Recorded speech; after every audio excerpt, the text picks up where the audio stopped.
Today we're reading Chapter 10, The Giant Steps. Wally never wore any hat to school except an old brown worsted one. "We must have had yellow hats on the brain the night we were at the skeleton house," said Jerry to Rachel. "Yes," said Rachel, "hats on the brain." Ginger didn't come home for Christmas, and he didn't come home for New Year's, nor for Lincoln's birthday, nor Washington's either. If he were a holiday dog, that is, a dog for whom important events happened chiefly on holidays, he would have come home for Easter, Decoration Day, or the 4th of July. There were not many holidays left in the year. Now it was the beginning of Easter vacation. Spring was in the air. Crocuses were coming up, and the trees were ready to bud. Spring, in fact, would burst forth any moment. What fine trips Jerry and Ginger Pie could be having now that the weather was fine. They could go not only up to the res, down to the beach, they could go up East Rock and West Rock and the Sleeping Giant, too. But Ginger did not come home on Easter, and on the Monday after Easter, with the house full of fragrant hyacinths, lilies, and tulips, Jerry sat on a stool in the kitchen, eating an apple and thinking. He was thinking. Here, Ginger Pie had found Jerry in the classroom when he was only a little puppy. Yet he, Jerry, couldn't find Ginger, even though he was a boy of 10 years old. And it was not that he didn't think of unusual places to look either. He even looked in the movies. Whenever Jerry went to the moving pictures, which was usually once a week on Saturday afternoons, to see the adventures of Stingaree, he would get a terrific feeling of loneliness if he saw a dog on the screen. The thought had occurred to him that, since Ginger was such a smart dog, some talent scout might have snatched him up and made off with him. Perhaps that was what the man in the yellow hat was, a talent scout, now far away in Hollywood with Ginger. Jerry studied all the dogs in the movie, but so far, no Ginger. Rachel sat by the stove. She was watching Jerry eat his apple, for Jerry had a way of eating an apple that was altogether different than she or Addie Egan or anybody else she knew ate apples. Jerry always carried a jackknife around with him. Usually the jackknife had one half of its bone handle missing, but it cut very well anyway. Her brother always carefully peeled his apple with the jackknife and ate it in neat chunks that he cut off with his knife. Rachel enjoyed the ceremonious, crisp, clean manner of Jerry's apple eating.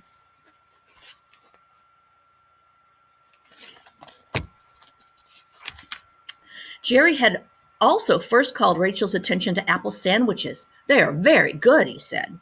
"An apple sandwich?" asked Rachel in surprise. The image of a large apple in its natural state, bulging between two thin slices of bread, flashed before her eyes. "No, foolish," said her brother, and slicing his apple in the same ceremonious way, he had put these crisp slices between two well-buttered slices of bread. He had invited Rachel to have a bite, a small bite, and it was good. But then, that was when Rachel had been at the age when alphabet soup, animal crackers, 2 yolks in the egg, watching her mother spell Rachel in Karo syrup on a piece of bread and butter or on a pancake, were all wonders, setting her pondering for a long, long time. Well, she still liked all these things, and she particularly enjoyed watching Jerry eat his apple in his special and tidy fashion, as he was doing now. Jerry said, "I'd like to climb East Rock today." He had in mind to look for Ginger in far places now. He was tired of looking at just Cranberry. Rachel said, "So would I." Jerry said, "Mama, can we climb East Rock today with Dick Badger and Duke?" "No," said Mama, "you are too little to go all the way up there alone." "We can't ever go anywhere," said Jerry. "That is nonsense," said Mama, going on with her typing of Papa's latest treatise on birds. It was nonsense, so Jerry saw no use in saying any more. Just then, tall Sam Duty came in. He had several pots of... Oops. Sorry, I need to skip a virus on my computer.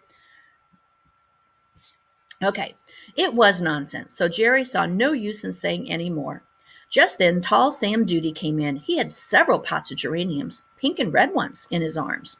And he said, here, they could have these because even after the sick and the hospitals had been taken care of, there had been a few left over at the church. The minister had told him to divide them up between himself, the altar guild, the sexton, and the curate, and whoever else deserved a few, if not Jerry and Rachel Pye, his assistants. Then Sam Duty said, "I was thinking of going up to East Rock today." You would think Sam Duty was a thought reader, a mind reader, a clairvoyant, because that was exactly what Rachel and Jerry had been thinking of. "I have a new camera," he said, "and I want to get some shots. There's a little zoo up there. Did you know that?" No, Jerry and Rachel had not known that. They just knew that there was this enormous rock called East Rock, and they had never been up on it. Trees grew on the top of East Rock and on all three sides of it, but the face itself was nearly 400 feet high, bare, bald, hard, and copper colored rock. They had seen East Rock from the trolley and from the train going to Boston, but they had never been up it all the time they lived in Cranberry, which was all their lives. They had never been up West Rock either, a rock very similar on the other side of the city. West Rock had a cave in it, Judge's Cave, and they had never been in it either. If Sam Duty took them up East Rock today, he might some other time take them up West Rock too to see the cave. Jerry and Rachel looked at Mama. Surely she would let them go with tall Sam Duty so he could take some shots from up there. And surely Mama did.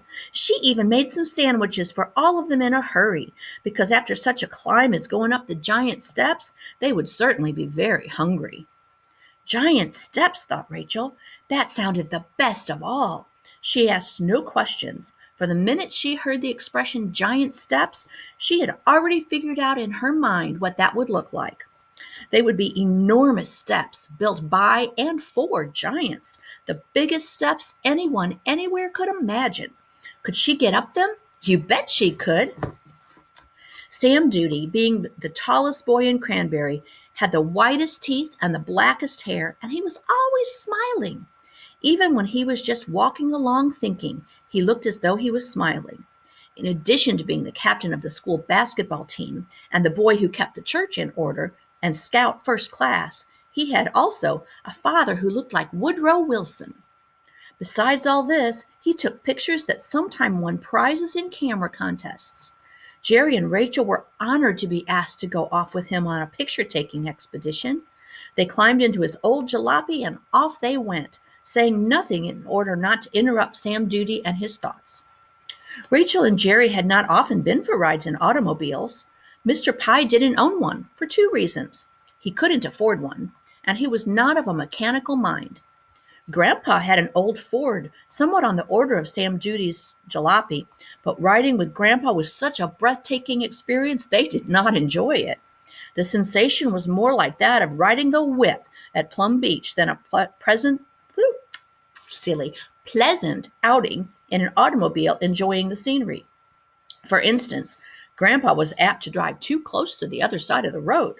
On one long trip, a visit to a soldier cousin in Capney Attic, he was going across a bridge, and he nearly deposited them all in the Connecticut River.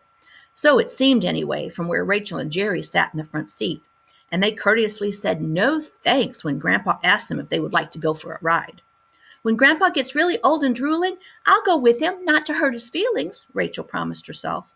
But so far Grandpa was such a young grandpa, it was still all right to say no thanks to something he suggested. Anyway, he was just learning to drive. When he got the hang of it better, they would go with him. So now off they went with a sputter and a bang, and they sputtered and banged all the way out of town, through the city and out to East Rock.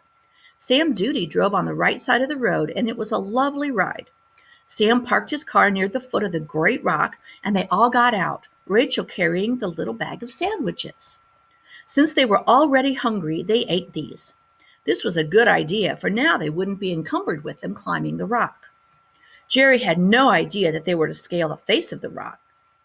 Jerry had no doubt but that they were to scale the face of the rock, which is certainly what he had wanted to do.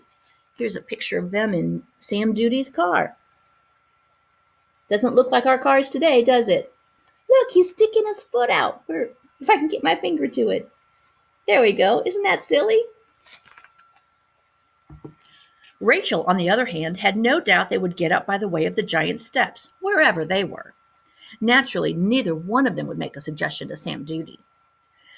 They were standing at the base of the sheer face of the rock, now looking up. Standing here, they could scarcely see the top. It looked as high and slippery as the glass hill on top of which a princess lived. Since Jerry was a boy interested in rocks, he, of course, picked up some very interesting specimens, and soon his pockets were bulging with trap rock. Sam was studying the rock. He had a way of breathing through his smiling mouth, and it was a comfortable sound to hear, Sam's breathing, like an audible smile. Would he take some shots here, the children wondered, and they waited respectfully. But then Sam said, "Well, let's get going," and he strode up the road to the right. Jerry could see that climbing the face of the rock was not in the program. Quickly he said, "Ever climb the face of this rock, Sam?" "Well, not the face right in the middle where it's the sheerest, but on the edge, sort of, where there's a sapling or a bush to grab a hold of." "That must be fun too," Jerry said quickly. After all, the side of the face was almost as perilous as the middle of it, he thought. "That the way you'd like to go up?" asked Sam Duty. Jerry nodded happily, too excited and happy to say anything. "You too?" asked Sam Duty of Rachel. Rachel nodded courageously. It would be interesting, she assured herself, to scale East Rock, and she hoped to find an owl in its eyrie to tell Papa. "Dear Papa," her mind began in the letter, "we climbed East Rock with Sam Duty, and I saw an owl in its eyrie." That's what she would write to Papa.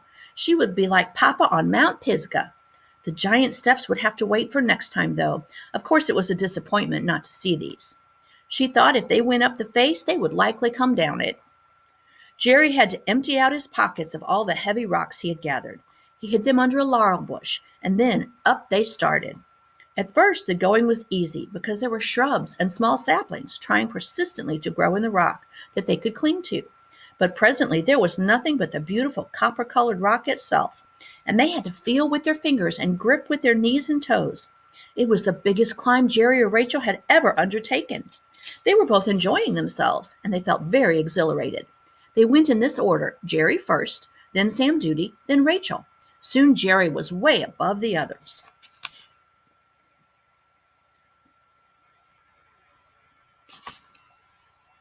"Slow up there, fellow," said Sam Duty. "I'll have to hurry," thought Rachel, not to slow them up too much.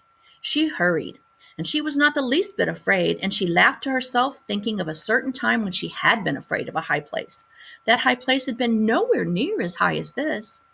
That time, she and Jerry and Dick Badger had been climbing up onto Dick Badger's barn and jumping off into an old pile of hay. They had done this over and over, taking turns, Dick first, then Jerry, then she, with no pauses or intermissions. "I did that once. It was lots of fun." Up, down, over and over. Suddenly, at her turn to jump, Rachel's feet seemed to take root in the tar-papered roof. After all the jumps she had taken, for no reason she could think of, she simply could not jump again. "Jump," said Dick. He had nearly bumped into her and knocked her off. The game, until now, had been going so rhythmically. "Jump," he said. "Jump," urged Jerry. "You're holding us up." How could Jerry and Dick jump with her standing there, as though ready to dive, but not diving? At last, ashamed, she moved over to the corner. She watched Dick and Jerry jump over and over again with no weights between. They paid no attention to her, and she sat miserably in the corner, banging her heels against the barn, watching the fearless ones. At last she stood up and went over to the jumping spot. Now she would jump, she decided. But still she could not jump. She had to move aside again for the boys. And then they had enough. "Come on, Rachel," said Jerry. "I'm getting hungry." He and Dick disappeared. But Jerry came back alone in a second. "Hey, Rach," he said, "should I get the ladder?" "No," said Rachel. "If she were to get down, she must get down by herself or be a coward the rest of her born days. She must jump like she had 1,000,000 times already." Rachel sat on, in a sort of mesmerized misery. Dick's big dog, Duke, came out of the house, and he looked up at her mournfully and curiously, sniffing gently. Then he went into his doghouse for his afternoon nap. From her high place, she saw Dick and Jerry going off up the street together. They didn't even look to see where she was still on the roof. Finally, she stood up, and she went over to the edge of the roof, and without any more standing and trembling and "oh, I can'ts" or anything, she jumped. She just jumped the way she'd been doing before, and she went home, and she never went up on that roof again. But anyway, she had jumped. Well, now, she thought, this going up the face of East Rock was not in the same category as that time of being up on the barn roof and being scared to jump, because this time she was on land. Her hands and feet were on land, and there was no soaring through the air involved. It's true the land was practically perpendicular. Still, it was land, and all she had to do was keep her hands and her feet on it, and soon she would be at the top. Rachel looked up. It was certainly a long way to the top. She couldn't even see the top. Only copper-colored rock was here and there with a tough weed to grab hold of. But see, what a good climber she was. Her father would soon be taking her with him on his arduous bird trips. And this reminded her of the owl eyries she'd hoped to see. She paused a moment and she looked around. There were no owl eyries above her or beside her, and oh, here she made her big mistake. Looking down, she saw none below her. She saw no owl eyries below her, but she did see what a high place she was on now, sticking like a fly to the side of a mountain. And suddenly, just like the time she was on the roof, she was afraid to keep on doing what she had been doing so very nicely. She was afraid to keep going up. The perpendicular swimmer, with his fondness for the up and down position, might enjoy this, but not she. Furthermore, she didn't see how, unless she slid, she was ever going to get back down. And there was Sam Duty to consider. He had to take pictures, and here she was, holding up the works. Sam Duty or no Sam Duty, she could not go on. Rachel was clinging to a rather good spot with her hands and knees and toes, and she thought, in a minute I'll be able to go on, just as that time on the roof. When I finally did jump, it was as though I never had the frightened time when I couldn't. So when her brother and Sam Duty called down to her, for they had kept right on going up, never dreaming she was not at their heels, "Comin', Rach?" She answered, "Soon. In a minute." She trusted the minute would not stretch into hours as the time on the roof. Jerry kept right on climbing, but Sam Duty stopped, and he looked down at Rachel. "You okay?" he asked her. "Sure," she said, but she could not budge. In spite of her precarious position, Rachel's heart swelled with love for Sam Duty. She loved him next to her father and mother and Jerry and Uncle Benny and Gramp and Grandma. He would bring her a sandwich if she was stuck for always. Better still, he might not let her stick for always. This thought gave her great courage, and she inched up another notch. But then she inched back, because the new spot was not as good of a spot to be stuck in as the old spot. Then it dawned on Jerry, quite a few feet above, that his sister had stalled. He or Sam Duty unwittingly made some remark to Rachel. Had he or Sam Duty unwittingly made some remark to Rachel that would scare her? A remark, for instance, such as he had once made to her when he and she were swimming down at Sandy Beach? He had happened to mention that there were eels in the water, and she got so scared he thought it was funny, and he added there were also sea monsters. Then she had swum to the raft like 60, screaming and gasping that there was an eel on her left shoulder. She was shuddering, so she would not look to make sure, but she was positive it was there, or at least had been there. Probably she had swum into a long, slithery piece of seaweed, but she was convinced it was an eel.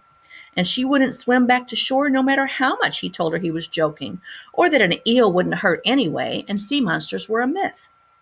She wouldn't believe him, and she sat there in the broiling sun on the raft, her arms folded around her knees, her eyes fastened dreamily on the shining water, and she wouldn't swim back. She couldn't swim back. Of course, Jerry couldn't go home without her, and he kept calling her and calling her.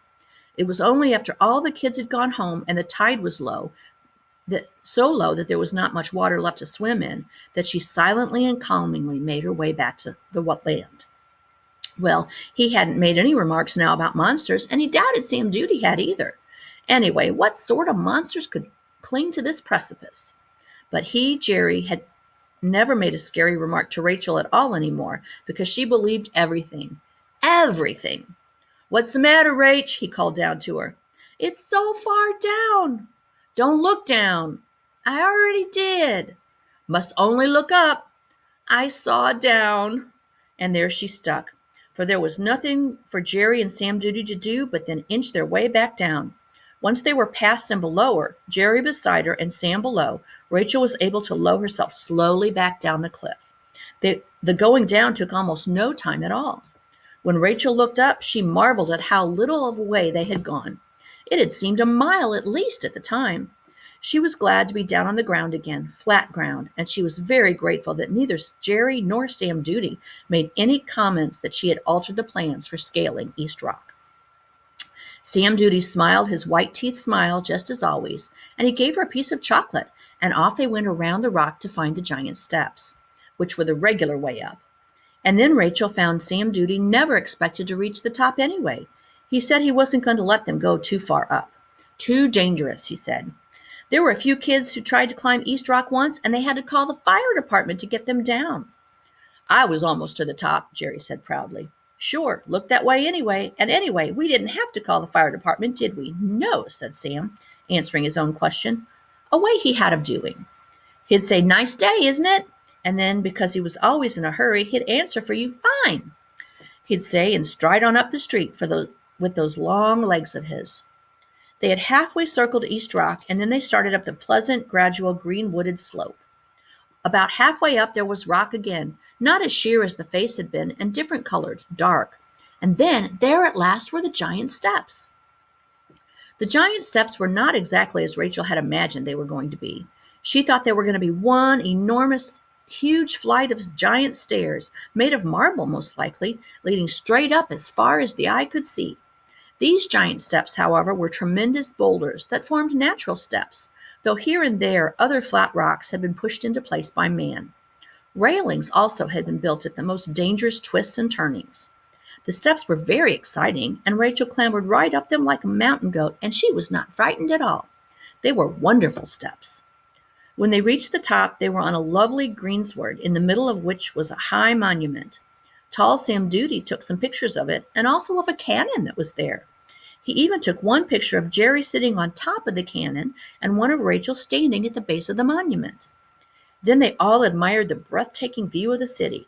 They could see the water, bluer than the sky, sparkling in the distance, and across the water they could see Cranberry. Here they are sitting at the top. "I see the church on the green," screamed Rachel excitedly. "Imagine seeing that far." "I see Long Island," yelled Jerry. After this, they strolled down the other side of the rock until they came to a little zoo, and they saw the bear and the raccoons. They also saw the gnu, but since they didn't know how to pronounce it, they called it the GNU. Sam Duty took some more pictures here. One of these should win, perhaps the one of the GNU. By this time it was getting late, and they were tired. They returned to the top of the rock again, and then down the giant steps, and finally there they were, back at Sam Duty's jalopy again. Jerry had to rush back for the rocks he had almost forgotten, and then off they went. Sam Duty rode his jalopy with great style, one long leg flung carelessly over the door and dangling outside. And in great style he drove up to the corner drugstore, and he treated all of them to a 15-cent ice cream soda. Altogether, this cost him 45 cents. Rachel and Jerry appreciated this further generosity on Sam Duty's part, for it would take dusting one half of the pews to earn that much money, and they knew how hard that was. Sam dismissed their thanks with his good-natured shrug and grin. "It's nothing," he assured them. He had gotten some very good pictures, he thought, and he hoped to win first prize with one of them. First prize was $15. But if he didn't get that, he hoped to at least get honorable mention, which brought in fame, but no money. Sort of on the order of Mr. Pie, reflected Rachel dreamingly, and listened lovingly to the loud breathing Sam Duty was doing through his mouth. It had been a comforting sound to hear up high on the rock. "No sign of Ginger yet?" asked Sam Duty. Jerry shook his head. Suddenly he remembered the beautiful eyes of Ginger Pup, his soft ears, and the funny sideways walk he had, and he gulped and looked down at his empty soda glass. Once Jerry had explored East Rock, he could see that it was not a place he could expect to find Ginger. But he had kept his eyes and ears open anyway. Besides, he just had to explore everywhere to find Ginger. He might crop up in the most unlikely place. Now, if someone would take them up Rust Rock someday soon, they would have been everywhere, he thought.